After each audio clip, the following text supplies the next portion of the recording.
Բարև ձեզ հարգելի հեռուստադիտողներ, մենք շարունակում ենք մեր աշխատանքը Պոլիտիկայի մի եթերում։ Այսօր եւս ձեզ ներկայացնելու ենք օրվա մամուլի կարևորագույն հրապարակումները։ Մինչ մամուլի հրապարակումներին անցնելը ասեմ, որ կարող եք Patreon համակարգով աջակցել մեր աշխատանքին։ Patreon-ի լինքը կարող եք գտնել տեսանյութի ներքևում կամ էկրանից սկանավորել QR կոդը։ Եվ այսպես հրապարակ օրաթերթը գրում է. Պատերազմից հետո Նիկոլ Փաշինյանի տիեզերական մասշտաբների հասնող վախերը ոչ միայն չեն փարատվում, այլև օր-օրի աճում են, եւ դա նկատելի է ամեն քայլափոխի։ Նրա տեղաշարժի համար ոչ միայն մի ամբողջ ոստիկանական զորք է հանվում, ԱԱԾ ջոկատայիններ, ուժեղացված թիկնազոր, անգամ յուրայինների, թիմակիցների հետ հանդիպումների ժամանակ են խիստ անվտանգային միջոցառումներ իրականացնում։ Օրինակ, հավաքում են բոլորի հեռախոսները։ Սակայն պարզվում է, ոչ միայն Փաշինյանը չի վստահում թիմին, այլև թիմն էլ անվստահություն ունի նրա նկատմամբ։ Կառավարության անդամներից տեղեկացանք, որ ինչ-որ պահից նրանց ասվել է, որ կառավարության անդամներն առանց բջջայինի ներկայանան կառավարության նիստերին։ Այդ նիստին մասնակցողների հեռախոսները հավաքում եւ տեղադրում են կառավարության շենքի շքամուտքում, հատուկ փակվող արկղերի մեջ, որոնց նմանությամբ արկղեր կան սուպերմարկետներում։ Սակայն քանի որ այդ արկղերի ու Փաշինյանին քչերն են վստահում, կառավարության նիստերին ժամանողները հեռախոսները սկսել են թողնել ավտոմեքենաների մեջ։ Հրապարակ թերթը գրում է. Գեղարքունիքի մարզպետ Կարեն Սարգսյանի հովանավորյալ Անդրանիկ Հարությունյանը Մարտունու բժշկական կենտրոնի տնօրենը Փաշինյանի շրջիկ հավատացյալների թափառախմբի անբաժան մասն է կազմում։ Հավանաբար այս ձևով նա իր երախտագիտությունն է հայտնում մարզպետին իրեն տնօրեն նշանակելու համար։ Հարությունյանը նաև Մարտունի համայնքի ավականու անդամ է, որ միայն ձեռք բարձրացնելու համար է ավականու նիստերին մասնակցում։ Իր մարզում պատարակների չմասնակցող Անդրանիկ Հարությունյանը երեկ Գեղարքունիքի մարզից հասել էր Արագածոտնի մարզ, որ պատարակի մասնակցի։ Ես այսօր էլ եմ գնացել, երեկ էլ եմ գնացել, բոլոր կիրակի օրերը գնացել եմ պատարակի։ Փաշինյանի հետ եմ գնացել, որտեղ որ կարիքը զգում եմ, գնում եմ։ Իմ իրավունքը չի, որտեղ ուզենամ, այնտեղ էլ գնում եմ։ Բոլոր տեղերը, որտեղ Փաշինյանը գնալու է, ես կգնամ։ Երեկ էլ Թալին եմ գնացել։ Ինչ խնդիր կա։ Ամոթ է գնալ եկեղեցի։ Ամոթ չէ գնալ եկեղեցի, ամոթ է գնալ եկեղեցի միայն այն դեպքում, երբ որ Նիկոլ Փաշինյանն է գնում եւ ամոթ է մասնակցել պատարակի, որը պատարակ չի, հա։ Փաշինյանի մասնակցությամբ դա ուղղակի դադարում է պատարակ լինելուց, այլ դառնում է քաղաքական ժողով։ Հրապարակ թերթը գրում է. Արցախի թեմի տիրադավ առաջնորդ Նիկոլ Փաշինյանի կողմն անցած եւ վեհապարի հրաժարականը պահանջող Վրթանես եպիսկոպոս Աբրամյանի հարցը կարծես մոտ է հանգուցալուծմանը։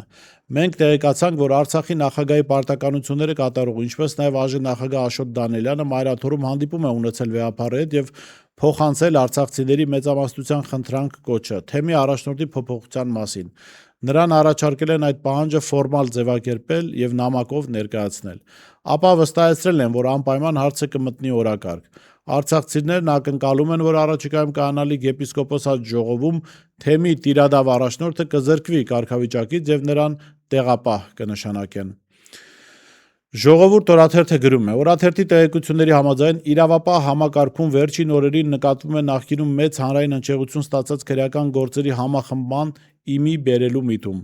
Մեր աղբյուրների փոխանցմամբ համակարգում կա ներքին հրահանգ նախկին աղմկահարույց գործերի նորից լայն ընթացքը տալ եւ դրանց շրջանակներում նախանշելի ժամկետներում կոնկրետ որոշումներ կայացնել։ Նույն աղբյուրների տվյալներով իրավապահների ուշադրության կենտրոնում են նաեւ հոգեվորականները, որոնց շուրջ եւս հնարավոր է ուժեղանա իրավապահ հետաքրքրությունը։ Սպասվող բարդ օրերի կանխատեսմամբ։ Ժողովուրդ օրաթերթը շարունակում է թեմայի ուսումնասիրությունը եւ կանդրադառնա, թե կոնկրետ որ գործերն են մտնում ակտիվացման փաթեթի մեջ, ինչպես նաեւ ինչ շրջանակների մասին է խոսքը։ Երեկ հայտնել էինք, որ ՀՅԴ ղեկավար Իշխան Սաղաթելյանի շուրջ օղակը սկսել են սեղմել։ Սա այն դեպքերից մեկն է, երբ ցույց է տալիս, որ իրավապահ համակարգ կոչվածը Հայաստանում իրավապահության, իրավունքի հետ, օրենքի պահպանության հետ որևէ առնչություն չունի։ Այս քրեական գործերը եւ հնչեղ այդ քաղաքական գործերը, ինչպես եղել են քաղաքական, այդպես էլ մնում են։ Քաղաքական հրահանգով դրանք ակտիվացվում են, պասիվացվում են, այսինքն սա այն ցուցիչն է, որը ցույց է տալիս Նիկոլ Փաշինյանի պատկերացումները պետական համակարգի մասին։ Սա այն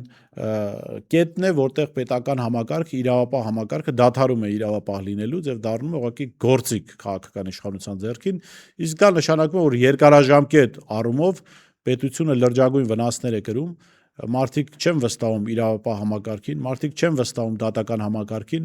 իսկ մի պետությունում, որտեղ իրավապահ դատական համակարգին չեն վստահում, ապա շատ դժվար եւ ծանր օրեր են սպասվում այդ եւ պետությանը եւ հասարակությանը։ Ժողովուրդ օրաթերթը գրում է. օրաթերթի իշխանական աղբյուրները փոխանցում են, որ ԿՊԱ-ականների մեծամասնությունը չի հաշտվում այն ամենի հետ, ինչ արել են ԿՊ վարչությունում ԿՊԱ-ական падգամավոր Հռիփսիմե Հունանյանի գլխին։ Մեր աղբյուրները նշում են, որ Հունանյանի ԱԺ առողջապահության մշտական հանձնաժողովի նախագահի պաշտոնից հեռացնելու եւ 2026 թվականի խորհրդարանական ընտրություններին նրա մասնակցությունն արգելելու հարցը շատ երկար ու թեժ քննարկվել է ԱԺ ԿՊ խմբակցության անդամների միջև։ Շատերը հաստ չեն այդ որոշման հետ եւ տարբեր մասնավոր զրույցներում նշում են, որ եթե անձին խոսքի համար նման ձևով պատժում են, ապա շատ ԿՊԱ-ականներ պետք է արժանանան Հունանյանի ճակատագրին, ինչ խոսք չի կարելի չհամաձայնվել ԿՊԱ-ականների հետ, իրականում հենց այդպես էլ կա, եւ քանի դեռ Ալեն Սիմոնյանը, Նիկոլ Փաշինյանը շարունակում են ԿՊ-ի կողմից աջակցություն ստանալ, դժվար է խոսել, որ այդ մարդիկ էթիկայի հետ որևէ խնդիր ունեն կամ էթիկայի չպահպանման հետ։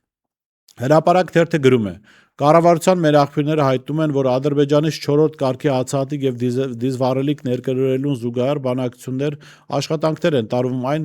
նաև Շաքարավազի ներկրման հարցերով։ Մեզ ասացին, որ այդ հարցում եւս շահագրգռություն է ցուցաբերում ներկա իշխանությունների սրտի օլիգարխ Շաքարավազի ներկրման մոնոպոլիստ Սամվել Ալեքսանյանը, եւ մոտ ապագայում նրա այս մի երազանքն էլ ըստ էության իրականություն կդառնա։ Հիշեցնենք, որ Ադրբեջանից հացահատիկ ներմուծող ընկերությունը Սամվել Ալեքսանյանին է պատկանում, իսկ բիզնես բենզին ներմուծողների թվում գործարարի կնոջ Շողերինայի եղբոր ընկերությունն է Սամվել Մկրտչյանին պատկանող Shisha World-ը։ Շատ բնական է Սամվել Ալեքսանյանի այս ջանասիրությունը, փող աշխատելու ժամանակ է եկել, դա կաշխատի Ադրբեջանով, Թուրքիայով, թե ընդհանրապես Մարս մոլորակի օգնությամբ որևէ նշանակություն չունի։ Սամվել Ալեքսանյանի եւ իր նմանների համար գլխավոր գործիքը, գլխավոր նպատակը փողն է, իսկ այդ նպատակին կարելի է հասնել հնարավոր բոլոր ճանապարհներով։ Նիկոլ Փաշինյանն էլ հասկանում է, որ նախկին համակարգի բոլոր օլիգարխների, պետական բարձր պաշտոն զբաղեցնողների մեծ մասի, որոնք կապիտալ են կուտակել, միակ երազանքը փողն է, ասում է փողը ուզում եք աշխատեք, ուղղակի մի խանգարեք մեզ, որ մենք էլ թուրքերի հետ մեր առևտուրը տալ առնելը, քաղաքական առևտուրը շարունակենք։ Մինչ անցնեմ պոլիտիկայի հոդվածներին, առաջարկում եմ գովազդային դադար եւ վերադառնանք։ Հետևիր սրտիդ ձայնին, այն քեզ ուզում է տանել անհայտ հեռուներ, վայելիր աշխարհի չքնաղ քաղաքներն ու արևոտ լողափերը նոր զգացողություններով, նոր համերով։ 2026-ը թող լինի հույսերի, մոտիվացիայի, նպատակների իրագործման տարի։ Եվ հիշեք, ամեն ինչ սկսվում է մեկ որոշումից։ Նոր տարին գալիս է նոր հնարավորություններով ու արկածներով։ Քո հաջորդ արկածը մեկ թռիչքի հեռավորության վրա է։ Travel with N 095 89 20 48 Շնորհակալ եմ, որ շարունակում եք հետևել մեր եթերին, առաջարկում եմ բաժանորդագրվել մեր ալիքին եւ այսպես պոլիտիկայի մի քանի հոդված կներկայացնեմ ձեզ, որոնք հետաքրքիր թեմաների են անդրադառնում։ Նիկոլ Փաշինյանի իշխանությունը տարիներ շարունակ հայտարարում է, թե Հայաստանում ընտրակաշառքի էջը փակված է եւ ընտրություններում այդ գործիքը այլևս չի կիրառվում։ Սակայն ընտրություններից առաջ իշխանական ղեկավար ունեցող համայնքներում վերջին օրերին տեղի ունեցող գործընթացները առերևույթ ստիպում են կասկածի տակ դնել այդ հայտարարությունների անկեղծությունը։ Ընտրություններից ամիսներ առաջ հանկարծակի հոգատարությամբ Արտաշատի համայնքապետարանը որոշում է ուսանողների համար անվճար երթուղիներ բացել դեպի Երևան։ Փետրվարի 2-ից մեկնարկում են ուսանողական անվճար երթուղիներ Արտաշատ քաղաքից եւ գյուղական բնակավայրերից դեպի Երևան եւ հակառակ ուղղությամբ։ Ինչպես նշված է համայնքապետարանի Facebook-յան, այսպես է նշված համայնքապետարանի պաշտոնական էջում։ Սա սակայն դժվար է դիտարկել զուտ սոցիալական քաղաքականության շրջանակներում, երբ նման որոշումները կայացվում են ոչ թե տարիների ընթացքում, այլ ընտրություններից անմիջապես առաջ։ Դրանք ավելի շատ հիշեցնում են համայնքային բյուջեի հաշվին իրականացվող քաղաքական տեխնոլոգիա։ Ավելին, արտաշատ խոշորացված համայնքում որոշում է ընդունվում նաև մանկապարտեզները դարձնել անվճար։ Այո, մարդիկ կօգտվեն այս քայլերից, բայց հարցը մնում է բաց. ինչու այս սոցիալական պայծառեցումը տեղի չի ունեցել նախորդ տարիներին եւ ինչու այն համընկավ հենց ընտրական շրջանի հետ։ Հիշեցնենք, որ պետական կամ համայնքային ռեսուրսի կիրառմամբ սեփական քաղաքական թիմի համար ձայներ ապահովելու փորձը Նիկոլ Փաշինյանի համար նորություն չէ։ Դեռ 2017 թվականին նա երևանցիներին հրապարակավ կոչ էր անում ընտրել ելք դաշինքին եւ հաղթանակից հետո քաղաքապետարանից գալ ու գումար ստանալ յուրաքանչյուր ձայնի դիմաց։ Այս ֆոնին իշխանության հայտարարությունները ընտրակաշառքի վերացման մասին ավելի ու ավելի են հիշեցնում ոչ թե սկզբունքային դիրքորոշում, այլ քարոզչական ձևակերպում, իսկ իրականությունը ինչպես միշտ երևում է ընտրություններից առաջ ընդունվող անսպասելի որոշումների մեջ։ Գիտեք, սա բացատրություն չունի, որովհետև այս համայնքներում նման պրակտիկա չի եղել նախկինում։ Գոնե ՔՊ-ի օրոք չի եղել, հանրապետականի օրոք էլ կար նման բան, բայց գոնե ՔՊ-ի օրոք չի եղել նման փորձ։ Եվ ընտրություններից առաջ նման որոշում կայացնել արերևույթ կաշառքի հոտ է գալիս այստեղ, այսինքն ո՞րն է մոտիվացիան, որ հենց հիմա այդ որոշումը կայացվեց։ Եվ ուրիշ ինչպես է լինում վարչական ռեսուրսի կիրառումը, եթե ոչ այսպես։ Այո, ուղիղ իմաստով ուսանողներին փող չեն տալիս, բայց ուսանողներին ընտրություններից առաջ անվճար տեղափոխում ուղևորափոխադրում կազմակերպել դեպի Երևան, կարծեք թե աչքով ունքով են անում, թե դե դուք էլ հասկացաք, թե ընտրություններին ինչ պիտի անեք։ Սա կարծում եմ պիտի գրավի դիտորդական առաքելությունների, ընտրություններ դիտարկողների ուշադրությունը եւ կոնկրետ այս թեմաներով պիտի իշխանությունները բացատրություններ տան, թե ինչու հիմա նման որոշումներ կայացվեց։ Ես կարծում եմ նաեւ մյուս մարզերում է այս իրավիճակը, դեռ պետք է հետաքրքրվել մյուս համայնքներում Փաշինյանը առատաձեռն է լինելու մինչեւ հունիսի 7-ը։ Վերջին ամիսներին Նիկոլ Փաշինյանը երգում, պարում ու նվագում է, սրտիկներ է ցույց տալիս, ռաբիս, ռոք ու դասական է լսում։ Շատերը կարծում են, թե Փաշինյանը հոգեկան խանգարումներ ունի եւ արդեն չի կարողանում կառավարել ինքն իրեն։ Իսկ իրականությունն այն է, որ Նիկոլ Փաշինյանը գիտի մի բան, որի մասին շատերը չգիտեն։ Նա 18-ից 35 տարեկանների, այսինքն երիտասարդների շրջանում ունի 0-ից ձգտող վարկանիշ։ Կան նույնիսկ ընդդիմադիրներ, որոնք այս տարիքային խմբում ավելի պոպուլյար են, քան ինքը։ Հենց այս հանգամանքն է ստիպում Փաշինյանին երգել, պարել, նվագել, եթե պետք լինի անգամ շպագատ կիչնի ու գլուխ կոնծի կտա, միայն թե երիտասարդների ուշադրությունը գրավի։ Այս պահի դրությամբ մեր տեղեկություններով Փաշինյանի մոտ դեռ շատ բան չի ստացվում։ Ըստ իրականացված ուսումնասիրությունների, երիտասարդները տանել չեն կարողանում նրա փնթի, գեղցի եւ թույլ տղամարդու կերպարը։ Փաշինյանն ամեն ինչ անում է երիտասարդության սիրտը գրավելու համար, բայց մյուս կողմից էլ չի ուզում շատ կտրվել իր ունեցած կերպարից, քանի որ այդ դեպքում կկորցնի 50+ կանանց աջակցությունը, 50+ տարիքի կանանց աջակցությունը։ Իսկ դա նրա ընտրազանգվածի միջուկն է։ Կարճ ասած, Փաշինյանը դեռ կշարունակի իր փորձերը, բայց թիմի համար արդեն ակնհայտ է, որ երիտասարդությունը այդպես էլ չի կարողանում նրան ընդունել որպես առաջնորդ։ Երեկվա մի հրապարակում կար, դե երեք մամուլի թողարկում տեսություն չունեցանք, առանձնացրել եմ դա նաև այսօր ընթերցելու համար, Ժողովուրդ օրաթերթն է այսպես մանրամասնորեն ներկայացրել, թե ԿՊԱ-կան պաշտոնյաներից ովքեր չեն ծառայել բանակում։ Ես հիշեցնեմ ծիծաղել, ընդհանրապես, այո, բանակում ծառայելը շատ կարևոր է եւ սա իմ համոզմունքն է, որ պետական բարձր պաշտոն, քաղաքական պաշտոններ զբաղեցնելու իրավունք պիտի չունենան այն մարդիկ, ովքեր չեն ծառայել հայկական բանակում, այսինքն քաղաքական իշխանության կայացած որոշումների հետևանքները չեն կրել։ Եվ ընդհանրապես պատերազմող երկրում պիտի դա պարտադիր պայման դառնա։ Ինչևէ, չունենք պարտադիր պայման, բայց քարոզչական դաշտում ԿՊ-ն հաճախ սրան անդրադառնում է ու ծիծաղելի վիճակում է հայտնվում, որովհետև քաղաքացիական պայմանագրի ղեկավարից սկսած տասնյակ այլ ԿՊԱ-ականներ ուղղակի բանակում չեն ծառայել, հնարավորություն առիթը օգտագործել են, որ ազատվեն զինվորական ծառայությունից, հա։ Եվ այս ֆոնին, երբ որ իրենք կշտամբում են այլ մարդկանց, ովքեր չեն ծառայել, ըստ էության, ասեմ, վատ են արել, որ չեն ծառայել։ Սա մի փոքր տրամաբանական չի, որովհետև դուք ձեզնից խոսեք։ Կամ որ գնում ժողովրդի խոսքա կպրշկվում են բանին, տարբեր քաղաքական գործիչներ ասում են, հələ եկեք մի հատ էլ առողջության բան հանձնեք, հանձնաժողով անցեք, տեսնենք դուք այդ խնդիրներ ունեք, նախ դուք չունեք այնքան վստահություն, որովհետև դուք կարող եք նման հանձնաժողով ձևակերպել, ասենք ոդկ չունեցողին քաղաքական նպատակներով հայտարարեք, որ մարդ արդեն 2 ոդկ ունի, կարող է ծառայել։ Իսկ դուք այդքան անվստահելի եք որպես իշխանություն։ Երկրորդը, եթե այդքան բաց եք եւ կարծում եք, որ քաղաքական գործիչները մի հատ էլ պիտի անցնեն այդ հանձնաժողովներով, այդ ձեր հիմա ԿՊ-ում բարձր պաշտոն զբաղեցնող մարդ կա, որ ասում են բանակից ազատվել է կանանցի կրծքեր ունենալու պատճառով։ Եվ թո բացիլը տենանք։ Այդ էլ առողջապահական հանձնաժողով չպետք է լինի, բացի տենանք, կա թե չէ։ Ով համաձայն է թո մեկնաբանություններում գրի, եթե ուզում են տենալ։ Մի խոսքով, կամ բան կար, ԿՊ-ական մի այլ պաշտոնյա կար, Ռուստամ Բադասյանը, որը ըստ մամուլի սկոլիոզ ունենալու պատճառով, չի գնացել զինվորական ծառայություն, բայց մարդու տեսքը տեսնում ես սկոլիոզ հեչել չի երևում։ Գոնե այն կարգի չի երևում, որ մարդը անհամատեղելի լիներ ծառայության հետ։